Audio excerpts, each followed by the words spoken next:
तो martial peak anime के पिछले एपिसोड में हमने देखा था कि जो अपना यांकाई था हुमेई के साथ उसके माइनिंग एरिया में पहुंच गया था, लेकिन डिप्टी हॉल मास्टर और हुमेई के ग्रैंडफा लॉन्ग जाइतियान यांकाई के ऊपर अटैक कर देते क्योंकि उन्हें पता चला था कि ये हाई हेवन पवेलियन से है। यांकाई को भी यहाँ पे पता था कि वो काफी वीक है और उसे नहीं हरा पाएगा, लेकिन यांकाई ने पीछे हटने के बारे में नहीं सोचा था। दूसरी तरफ गोल्डन स्केल्टन की मदद से यांकाई उसके अटैक को रोक भी देता है। साथ ही हुमेई ने भी यहाँ पर आगे आकर यांकाई को प्रोटेक्ट किया था, लेकिन हमने देखा था ये खूसट बुड्ढा अभी भी हार नहीं मानता। पर क्योंकि हुमेई थी वो यांकाई पे अटैक नहीं करता, लेकिन यांकाई ने कहा था 5 साल बाद मैं तुम्हें आकर जरूर पीटूंगा, तो खूसट बुड्ढे मर मत जाइयो।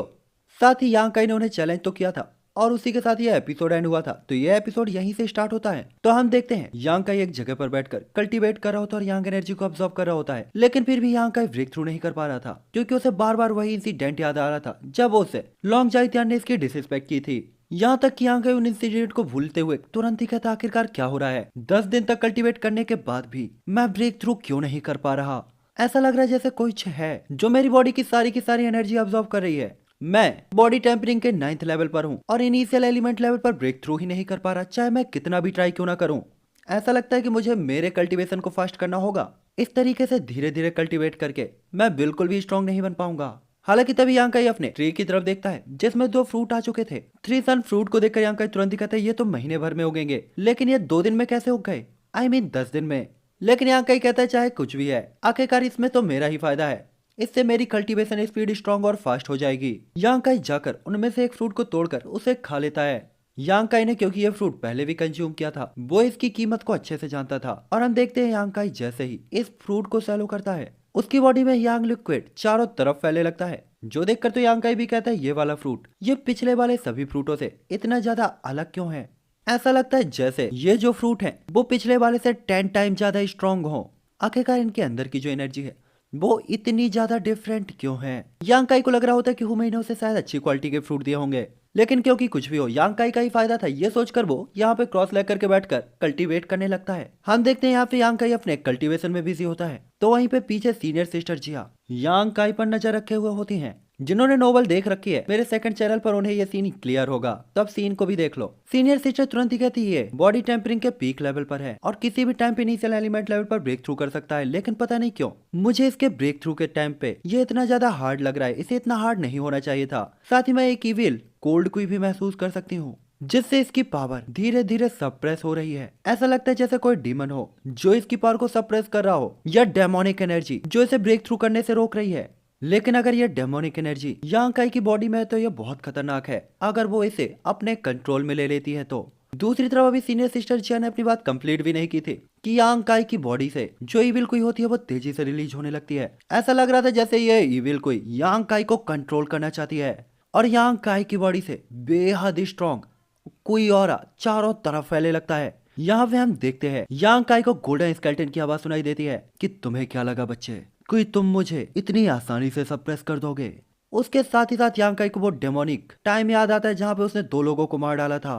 साथ ही यांकाई को भी समझ नहीं आ रहा था कि डेमोनिक एनर्जी जब वो कल्टिस बेरसन पर बैठता है तभी उसके ऊपर हावी क्यों होती है। यहाँ पे जो ये डेमोनिक एनर्जी थी यांकाई को किसी को मारने के लिए कह रही होती है। यांकाई के दिल में किसी से फाइट करने की डिजायर आ रही थी। हम देखते हैं यांकाई इसे सप्रेस करने की कोशिश करता है लेकिन वो नहीं कर पाता। दूसरी सीनियर सिस्टर जिया समझ जाती हैं कि यांकाई को इतनी एनर्जी को डाइल्यूट करने के लिए एक ग्रेट फाइट की जरूरत है ताकि वो इस एनर्जी को बाहर निकाल कर इसे सप्रेस कर सके, वरना अगर ऐसा नहीं हुआ तो यांकाई की बॉडी में ये एनर्जी कंट्रोल कर लेगी। वो तुरंत ही कहती मैंने कभी भी ऐसा पर्सन नहीं देखा जिसे इनिशियल एलिमेंट पे ब्रेक थ्रू करते हुए ये सब झेलना पड़े। और इसके बाद वो अपनी कैप पहनते हुए कहती हैं अब मुझे ही कुछ करना ही होगा वरना सिचुएशन हाथ से निकल जाएगी। दूसरी तरफ वो डेमोनिक पावर यांकाई के ऊपर हावी हो रही थी। दूसरी तरफ यांकाई तो यहाँ पे चीखते हुए कहता है मुझे जल्द से जल्द किसी को ढूंढना होगा ताकि मैं उसके साथ फाइट कर सकूं। यांकाई तो यहाँ पे जानवरों की तरह चीख रहा था और उसे कुछ भी समझ नहीं आ रहा होता कि उसे क्या करना चाहिए। दूसरी तरफ सीनियर सिस्टर जिया कहती है मुझे लगता है मुझे ही जाकर यांकाई की मदद करनी होगी, क्या मुझे उसके साथ जाकर लड़ना चाहिए, लेकिन ऐसे तो वो मुझे पहचान जाएगा। लेकिन हम तो देखते हैं यहाँ पे यांकाई अपनी एनर्जी को बाहर निकालने के लिए पास पड़े एक स्टोन के ऊपर अटैक कर देता है, लेकिन इससे यांकाई भी हर्ट हो रहा था। लेकिन उसी मोमेंट सीनियर सिस्टर जिया पीछे से यांकाई के ऊपर एक पाम अटैक कर देती हैं, लेकिन यांकाई भी इसे सेंस कर लेता है और वो तुरंत ही अपनी डेमोनिक पावर के साथ उनके उस अटैक को रोक देता है। और इस टक्कर के बाद दोनों ही लोग बैकलेस फोर्स से पीछे चले गए होते हैं। यहाँ कई तुरंत ही कहता है कौन हो तुम और तुम मुझ पे अटैक क्यों कर रहे हो। लेकिन सीनियर सिस्टर जिया तो बिना कुछ कहे अपना एक और अटैक यांग काई के ऊपर कर देती हैं। लेकिन यांग काई इस अटैक को भी झेल जाता है, जो देखकर तो सीनियर सिस्टर जिया को बिल्कुल यकीन नहीं होता। हालांकि उन्होंने अपनी पावर को सप्रेस कर रखा था, लेकिन फिर भी यांग काई उनके अटैक को इतनी आसानी से रोक पा रहा था, देखकर वो सरप्राइज थी। दूसरी तरफ हम देखते हैं यांग काई को, जो कहता है तुम तो लड़की हो, लेकिन चाहे कुछ भी हो मैं जेंडर इक्वलिटी पर बिलीव करता हूँ और आज तुम बहुत बुरा पिटने वाली हो। जो देखकर तो सीनियर सिस्टर जिया तुरंत ही कहती हैं, लड़की देख के फ्लावर समझा क्या, अरे फायर है अपन। वो समझ गई थी कि यांग काई का हर एक अटैक लगभग 3 स्टार इनिशियल एलिमेंट लेवल के बंदे के बराबर था, इसीलिए वो भी अब अपनी एक्सट्रीम एनर्जी को यूज करते हैं, जो कि लगभग 6 स्टार के इनिशियल एलिमेंट लेवल के बंदे के बराबर थी यांग काई से फाइट करने के लिए। हालांकि वो यांग काई को हर्ट नहीं करना चाहती थी, बल्कि यांग काई को एक तगड़ा बैटल करने देना चाहती थी, ताकि यांग काई अपनी पूरी एनर्जी निकाल सके। हालांकि यांग काई भी काफी ज्यादा फास्ट होता है और बड़े आराम से उनके अटैकों को डॉज करके उन पर अटैक कर रहा होता है। लेकिन तभी सीनियर सिस्टर जिया की एक किक यांग काई को जड़ देती हैं वो। दूसरी तरफ इस फाइट के साथ यांग काई की बॉडी की डेमोनिक एनर्जी कम होने लगती है। दूसरी तरफ यांग काई उनके ऊपर अटैक करते हुए कहता है, मुझे ये जानी पहचानी क्यों लग रही है। दूसरी तरफ सीनियर सिस्टर जिया भी समझ गई थी कि यांग काई को लगता है उन पर शक हो गया, इसीलिए वो उसे लात मार के दूर फेंक देती है। दूसरी तरफ हम देखते हैं यांग काई थोड़ा सा लड़कने के बाद खुद को कंट्रोल करता है और अचानक ही अपनी पावर को और ज्यादा स्ट्रांगली अनलेस करता है। जो देखकर तो सीनियर सिस्टर जिया थी हैरान कि आखिरकार इसे वीक होना चाहिए, स्ट्रॉन्ग कैसे हो रहा है। हालांकि यांग काई आंख बंद करके उनके ऊपर दौड़ते हुए अटैक करता है, लेकिन सीनियर सिस्टर जिया क्योंकि वो मार्शल आर्ट में अच्छी थी और यांग काई से ज्यादा एक्सपीरियंस रखती थी, वो आसानी से यांग काई के अटैक से डॉज करती है और अपने पांव अटैक से यांग काई को हिट कर देती है। यांग काई के मुंह से तो यहाँ पे ब्लड आ जाता है। वो तुरंत ही कहता है तुम बहुत ही स्ट्रॉन्ग हो और इसमें कोई सस्पेंस नहीं कि मैं तुम्हें नहीं हरा सकता, लेकिन मुझे ऐसा क्यों लगता है कि मैं तुम्हें जानता हूँ। कौन हो तुम? मैं तुम्हें छोड़ूंगा नहीं, आज नहीं तो कल इसका बदला मैं लेकर रहूंगा। दूसरी तरफ यांग काई की बातों को सुनकर तो सीनियर सिस्टर जिया समझ गई होती है कि बंदा अब अपनी कॉन्शियसनेस में आ चुका है और अपने अटैकों को काफी बेहतर तरीके से कर रहा है, साथ ही इसके मूव्स भी काफी शानदार हैं। इसीलिए अब मुझे फाइट करने की जरूरत नहीं, बस अब मुझे यहाँ से जाना होगा ताकि ये मुझे पहचाने ना। हम देखते हैं सीनियर सिस्टर जिया यहाँ से भाग रही होती है कि तभी यांग काई उनकी तरफ जाते हुए कहता है, रुको, तुम कौन हो और तुम ऐसे कैसे भाग सकती हो, पहले मुझे ये बताओ तुम्हें यहाँ किसने भेजा। यांग काई को लग रहा होता है कि लॉन्ग जाई तियान ने यहाँ पे इस लड़की को भेजा होगा उसे मारने के लिए, इसीलिए वो सीनियर सिस्टर जिया से इतनी पूछताछ कर रहा होता है, उन्हें रोकने की कोशिश कर रहा होता है। साथ ही साथ हम तो देखते हैं कि वो एकदम बौखलाया हुआ होता है और उनके चेहरे के नकाब को निकालने की कोशिश करता है, लेकिन सीनियर सिस्टर जिया हल्का सा पाम अटैक करके यांग काई को पीछे गिरा देती है और उसी मूवमेंट का फायदा उठाकर वो यहाँ से 9-2-11 हो जाती है। क्योंकि यांग काई इस अटैक से थोड़ा सा डिस्ट्रैक्ट हुआ था, सीनियर सिस्टर जिया के लिए यहाँ से जाने का पर्याप्त टाइम था।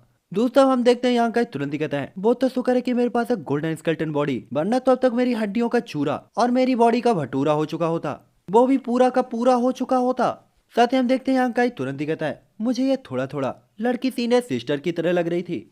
साथ ही हम देखते हैं यांग काई खुद से ही कहता है कि चाहे कुछ भी हो या वो जो कोई भी रहा हो, मेरे लिए तो किसी ब्लेसिंग से कम नहीं था, मुझे बैटल की जरूरत थी सो मुझे मिल गई, अभी के लिए बॉडी मेरे कंट्रोल में है, शायद कुछ ज्यादा ही लकी हूँ मैं। और ऐसा कहकर वो कल्टीवेशन पे बैठ जाता है। साथ ही हम देखते हैं यांग काई तुरंत ही कहता है, जब भी मैं कल्टीवेशन में बैठता हूँ पता नहीं क्यों एक इविल कोई मेरी सारी की सारी एनर्जी को सप्रेस करने लगती है। नोबल वालों तुम्हें पता है तो बताओ ऐसा क्यों है। यांग काई को लग रहा होता है कि गोल्डन बॉडी के कारण ही है और ये उसे रखने का एक डिसएडवांटेज है, लेकिन हमें पता है ये कितना बड़ा एडवांटेज है। लेकिन क्योंकि पिछली फाइट से यांग काई की जो इविल कोई थी काफी हद तक बाहर निकल चुकी थी, इसलिए वो काफी हल्का और फ्रेश महसूस कर रहा होता है और अब वो अपना फोकस ब्रेक थ्रू पर लगा सकता था। और इसके बाद यांग काई एक फ्रेश माइंड के साथ एक न्यू शुरुआत करता है और ड्रैगन स्ट्रीम की आसपास की यांग एनर्जी को अब्सॉर्ब करना शुरू कर देता है। लेकिन साथ ही साथ यांग काई ये भी कह रहा होता है कि उसे अभी और ज्यादा यांग एनर्जी की जरूरत है, यहाँ की एनर्जी अब मेरे लिए काफी नहीं, इसलिए मुझे अब जल्द से जल्द यांग एनर्जी की दूसरी लोकेशन ढूंढनी होगी। और ऐसा कहते हुए यांग काई आसपास की एनर्जी को अपनी बॉडी में इकट्ठा करता है।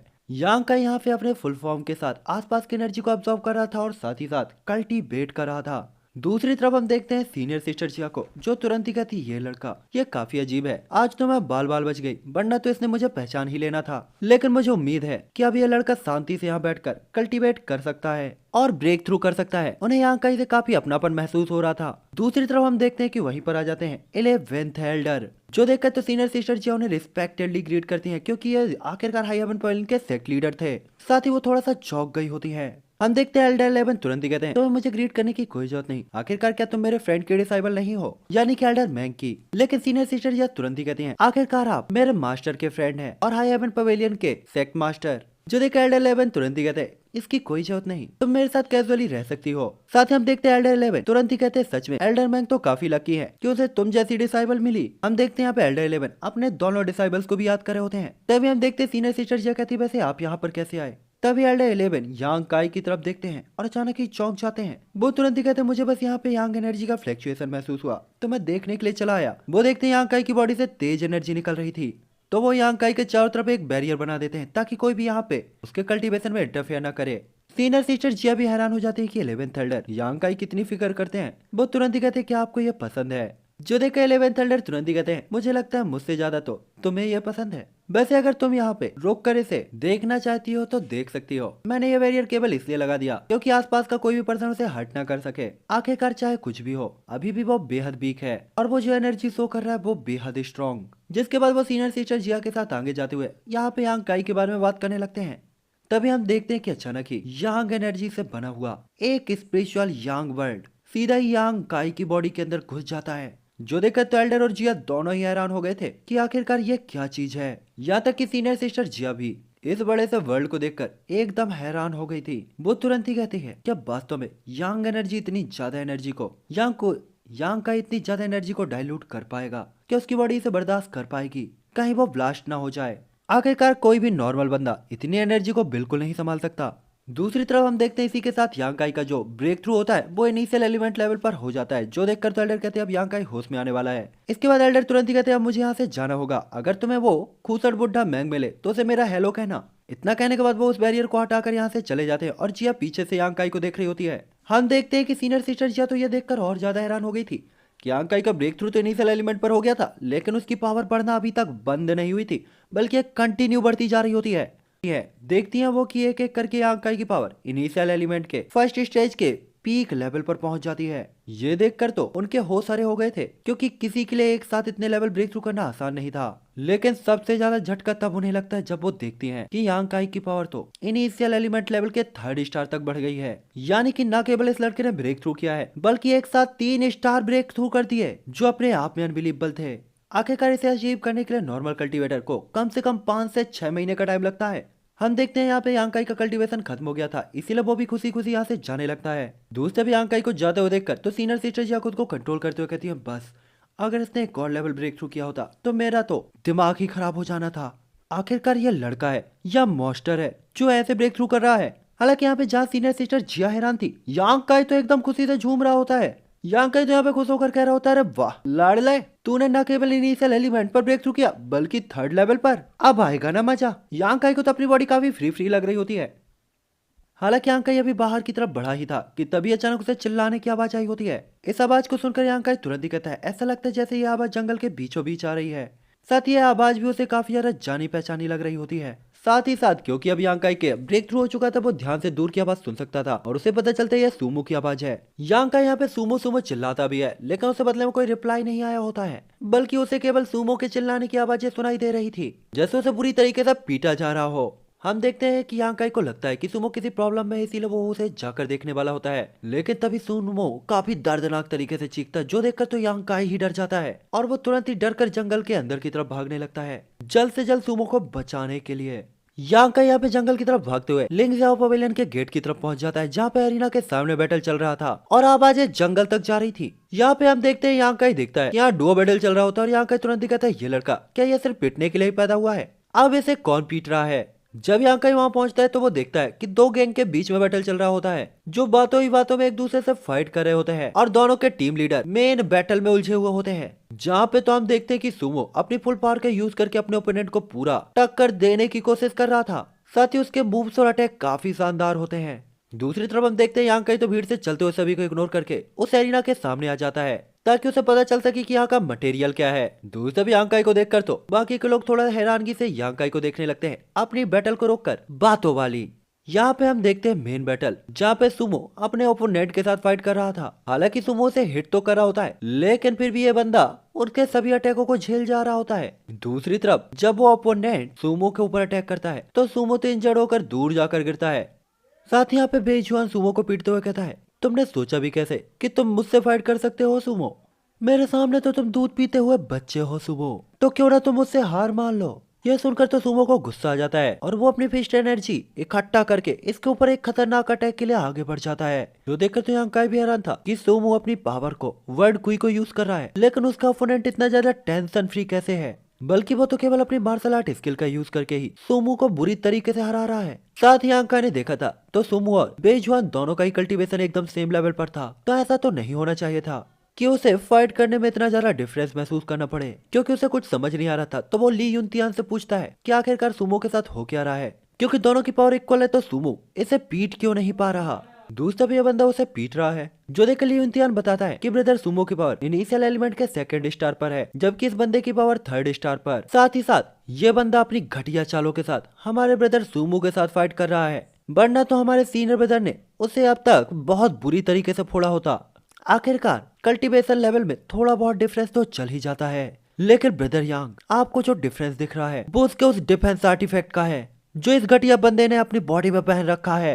वो अपने डिफेंस के लिए उस ट्रेजर का यूज कर रहा है, जिससे हमारे सीनियर ब्रदर के किसी भी अटैक का उस पर कोई भी असर नहीं हो रहा। साथ ही जो लड़का है यह है बेजुआन, जिसके ग्रैंडफादर ग्रेट एल्डर हैं। साथ ही ब्रदर सुमो को पसंद नहीं करता क्योंकि सेकंड एल्डर और ग्रेट एल्डर के बीच में नहीं बनती, जो कि सुमो के ग्रैंडफादर हैं। साथ ही साथ ये घटिया लड़का ये हमेशा ही हर एक डुओ बैटल में अपने इसी डिफेंस आर्टिफैक्ट का यूज करता है और हर एक बैटल को जीतकर बड़े आसानी से कंट्रीब्यूशन पॉइंट को इकट्ठा कर लेता है।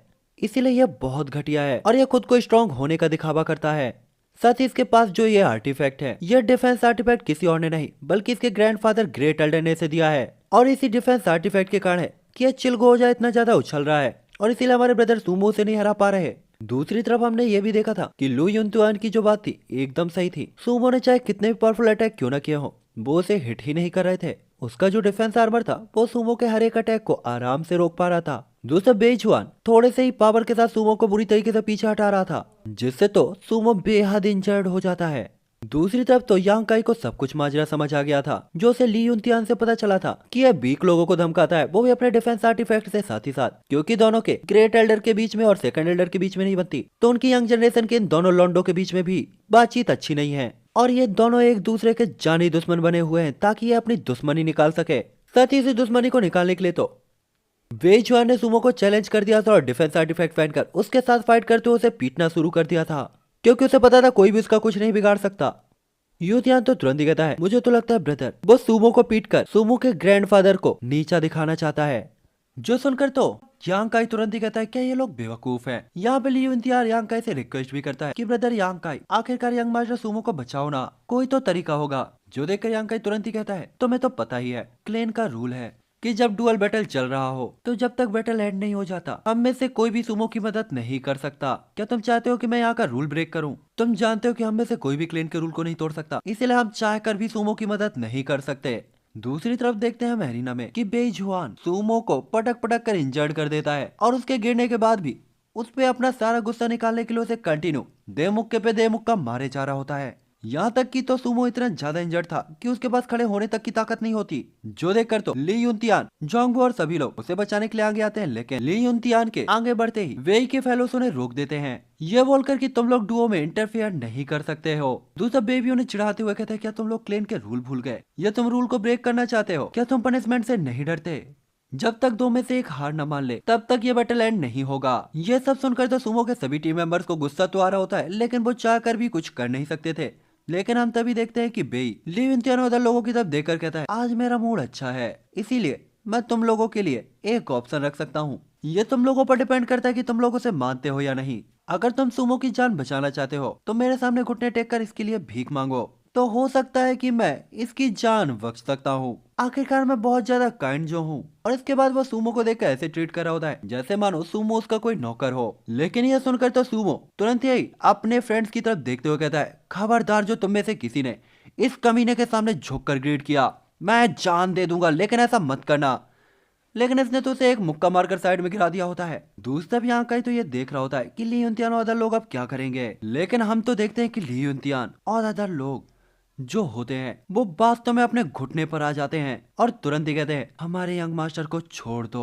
जो देखकर तो यहाँ का हैरान रह गया था, क्योंकि अपने प्राउड अपनी करेज को साइड में रखकर किसी दूसरी लायक के लाइफ के लिए अपने आप को सरेंडर करना ये एक बड़ी बात थी। यानी कि यहाँ का ही समझ गया था ये केवल पैसे के लिए नहीं बल्कि सुमो के सच्चे दोस्त है। ना कि उसके पैसे और पावर को देखकर उसका पीछा करने वाले चूतिए से टट्टे। यांग काई के दिल में तो इन सभी को लेकर आज रिस्पेक्ट और ज्यादा हो गई होती है। दूसरी तरफ हम देखते हैं बेई झोनबू को, जो ये देखकर हंसते हुए कहता है वास्तव में मालिक को बचाने के लिए कुत्ते अपने घुटनों पर आ गए। वो सुमो की तरफ देखते हुए और उसे उठाते हुए कहता है आखिरकार मुझे भी तो बताओ, तुमने इन कुत्तों को आखिरकार कैसे ट्रेन किया जो ये तुम्हारे लिए इतने ज्यादा वफादार है। दूसरी तरफ तो सुमो इतना ज्यादा इंजर्ड था कि वो जवाब देने तक की हालत में नहीं होता, लेकिन दूसरी तरफ बेई झोनबू को काफी ज्यादा गुस्सा आ रहा होता है। वो तुरंत ही कहता है अगर तुम सब ने घुटने टेक ही दिया है तो ये अभी भी काफी नहीं है, चलो मुझसे रिक्वेस्ट करो कि मैं सुमो को छोड़ दूं। गिड़गिड़ाओ यार उसकी जान के लिए, तो मैं इसे छोड़ दूंगा। जो सुनकर ली युनतियान, झोबू सहित सभी लोग तुरंत ही उसके सामने झुककर कहते हैं हमारे यंग मास्टर को छोड़ दो। हमने देखा होता है कि इनमें से किसी ने 2 सेकंड तक के लिए नहीं सोचा था और तुरंत झुक गए होते हैं।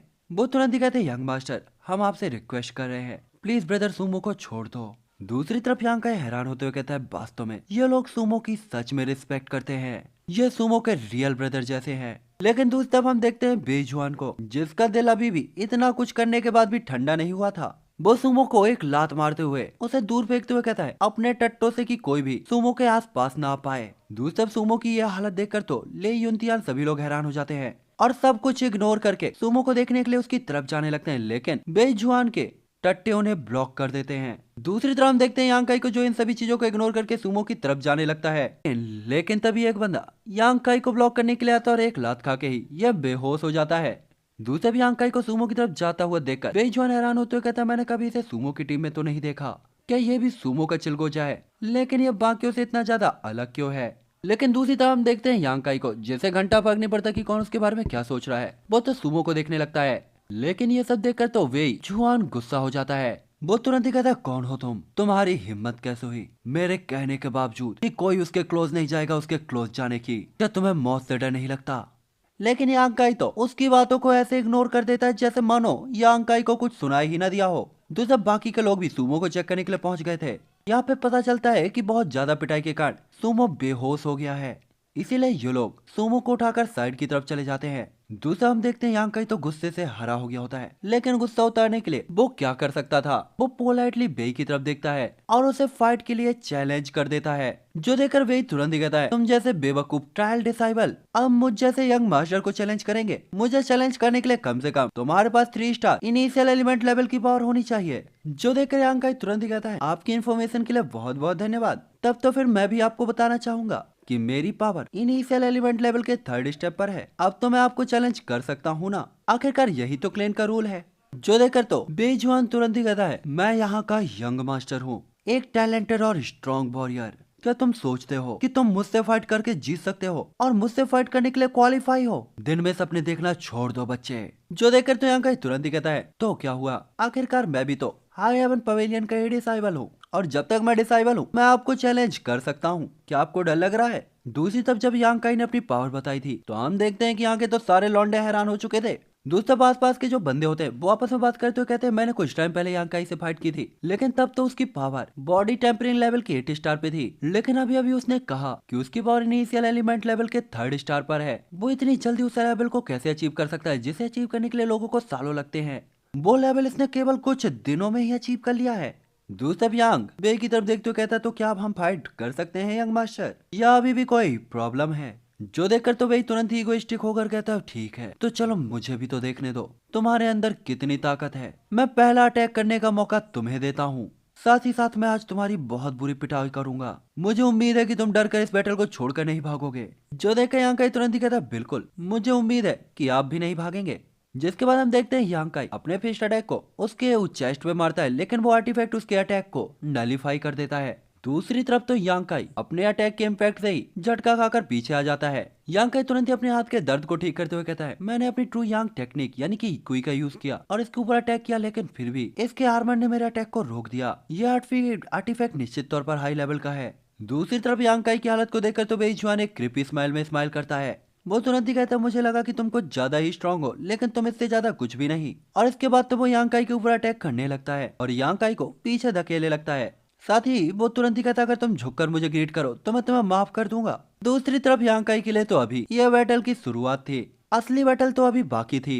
हम देखते हैं यांग काई अपने यांग लिक्विड ड्रॉप का यूज करके उसे एक ब्लेड में कन्वर्ट कर देता है और सीधा ही उसी के साथ आगे बढ़ते हुए वेइजुआन के बिल्कुल बगल से क्रॉस करता है। हम देखते हैं तो वेइजुआन इतना ज्यादा कॉन्फिडेंट होता है कि यांग काई के इस अटैक का भी उस पर कोई भी असर नहीं हुआ। वो तुरंत ही कहता है, बच्चे तुम्हारी हिम्मत कैसे हुई यह सोचने की कि तुम अपनी इतनी सी पावर के साथ मुझे हरा सकते हो। लेकिन तभी हम देखते हैं कि उसके डिफेंस आर्टिफैक्ट में धीरे धीरे क्रैक पड़ने लगते हैं, जो देखकर तो बंदे के इंप्रेशन ही हारे हो गए थे कि आखिरकार इस लड़के ने उसके आर्मर को ब्रेक कर दिया, लेकिन कैसे। दूसरी तरफ हम देखते हैं कि यांग काई तो यहाँ पे बैठकर इस्तेमाल कर रहा होता है। यांग काई को भी उम्मीद नहीं थी कि यांग लिक्विड का ब्लेड इतना स्ट्रांग होगा। दूसरी तरफ हम देखते हैं बेजुआन तो हैरान होता है कि अगर ग्रैंडफा को पता चला तो वो मुझे क्या कहेंगे। साथ ही अगर ये आर्मर नहीं होता और यांग काई का अटैक उसे हिट करता तो उसका तो हलवा हो जाना था। यहाँ ये सब सोच कर तो बेजुआन को पसीने छूट रहे होते हैं। उसे समझ नहीं आ रहा होता कि उसे इसके लिए क्या एक्सप्लेनेशन देना चाहिए। हम देखते हैं उसे ये भी समझ नहीं आ रहा था कि वो यांग काई को कैसे रोके, तो वो चिल्लाते हुए कहता है कि यांग काई ने वेपन यूज किया, जो देखकर तो सभी लोग आपस में बातचीत करने लगते हैं। चारों तरफ हो रही बातचीत को और अपनी बेइज्जती को देखकर बेजुआन तुरंत ही कहता है, क्या तुम मुझे मारने की कोशिश कर रहे हो। लेकिन हम तो देखते हैं कि यांग काई अपनी एनर्जी को रिलीज करते हुए कहता है, तुम चाहो तो तलाशी ले सकते हो, मेरे पास कोई भी वेपन नहीं है, लेकिन कहीं मेरे अटैक से तुम्हारी फट तो नहीं गई। आर्मर, मुझे लगता है तुम हारने से डर रहे हो। क्या ग्रेट एल्डर के ग्रैंडसन के अंदर केवल इतनी ही पावर थी। यांग काई की बातों को सुनकर तो वेजुआन का गुस्सा सातवें आसमान पर आ जाता है। वो पागलों की तरह आंख बंद करके अपना फिस्ट अटैक यांग काई की तरफ बढ़ा देता है। दूसरी तरफ हम देखते हैं यांग काई अपने यांग ब्लेड का यूज करके वेजुआन के ऊपर अटैक कर रहा होता है ताकि वो उसके आर्मर को पूरी तरीके से डिस्ट्रॉय कर सके। साथ ही क्योंकि दोनों का ही कल्टीवेशन लेवल एकदम सेम था, तो दोनों के बीच जो टक्कर हो रही थी वो भी एकदम परफेक्ट होती है। लेकिन हम देखते हैं कि यांग काई जल्दी ही इस बंदे के इस पागलपन का फायदा उठाकर इसे ओवर पावर यानी कि सप्रेस कर देता है और अपने यांग लिक्विड ब्लेड का यूज करके बेजुआन की बॉडी में अटैक कर देता है और तुरंत ही कहता है, मैंने सोचा था कि तुम्हारा ये आर्मर काफी अच्छा होगा, लेकिन ये इससे ज्यादा कुछ भी नहीं, ये तो मेरे नॉर्मल अटैक के इम्पैक्ट को भी नहीं झेल पा रहा। दूसरी तरफ बेजुआन की तो हालत खराब हो जाती है। उसे पता था यांग काई का अटैक अगर थोड़ा और अंदर आया तो उसके प्राण बाहर आ जाएंगे। वो तुरंत ही कहता है, बच्चे याद रखना, अगर तुमने मुझे चोट पहुंचाने की हिम्मत की तो मेरे ग्रैंडफादर हैं यहाँ के ग्रेट एल्डर, तुम दोबारा लिंगजियाओ पवेलियन में रह भी नहीं पाओगे। क्या तुम्हें मौत से डर नहीं लगता। जो देखकर तो यांग काई उसके आर्मर को चीरते हुए कहता है, आपके जैसे यंग मास्टर को भी अपनी प्रोटेक्शन के लिए और अपनी पावर और अपनी जान बचाने के लिए एल्डर के नाम की जरूरत पड़ रही है। मैं भी देखना चाहता हूँ कि अगर मैं तुम्हें पीटता हूँ डुओ बैटल में तो ग्रेट एल्डर किस तरीके से मुझे पनिशमेंट देते हैं। और इतना कहने के बाद तो यांग काई अपने ब्लेड को उसकी बॉडी के थोड़ा सा डीपली घुसेड़ने लगता है, जो देखकर भाई तुरंत ही कहता है, खबरदार जो अगर तुमने ऐसा किया तो। लेकिन यांग काई तो तुरंत ही कहता है, मुझे जो करना है मैं कर चुका हूँ। यहाँ पे बेई यांग काई को सेट से बाहर निकाल देने की धमकी देने लगता है। लेकिन तभी यांग काई तुरंत ही कहता है, आखिरकार ये तो हमारा डुओ बैटल है और लाइफ और डेथ में तुम आए थे इस बैटल को लेकर, तो मुझे ये बताओ हमारे इस बैटल में क्लेन कैसे इंटरफेयर कर सकता है। मुझे नहीं लगता कि क्लेन इतने छोटे मामले को इतना सीरियस लेगा। यांग काई की हरकतों को देखकर तो बेजुआन समझ गया था यांग काई मजाक नहीं कर रहा और ये लड़का एकदम पागल हो चुका है, इसने जो कहा वो कर भी सकता है। दूसरी तरफ अदर जो भी लोग यहाँ पर होते हैं वो एकदम हैरान हो गए होते हैं, उन्हें समझ नहीं आ रहा होता कि आखिरकार इन लोगों के बीच चल क्या रहा है। तब यांग कहता है, अगर तुम हार नहीं मानोगे तो मुझे लगता है कि तुम्हें इसका खामियाजा खुद ही भुगतना होगा।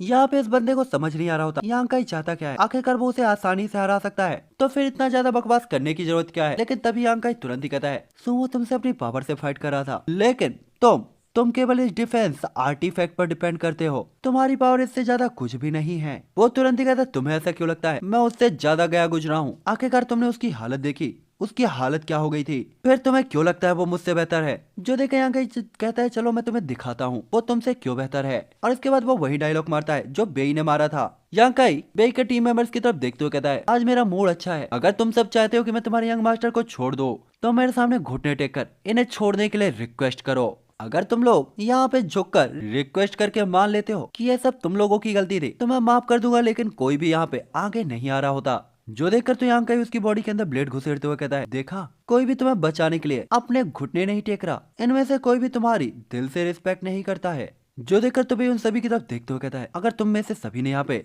घुटने नहीं टेके तो यहाँ से निकलने के बाद मैं तुम सभी लोगों को पीटूंगा। जो सुनकर तो सभी के सभी लोग अपने घुटने टेक कर यांग काई से रिक्वेस्ट करने लगते हैं। जो देखकर यांग काई उसकी तरफ देखते हुए कहता है, तो तुमने देख लिया तुम्हारे और सुमे के बीच क्या डिफरेंस है? तुमने सुमो के लोगों से एक बार कहा और उन्होंने अपने घुटने टेक दिए थे, जबकि जो सुनकर तो ये बंदा एकदम जल गया होता है। और इसी के साथ ये एपिसोड भी एंड होता है। नेक्स्ट एपिसोड में हम देखेंगे क्या होने वाला है। तो बाय बाय थ्री फैमिली, मिलते हैं नेक्स्ट एपिसोड पर।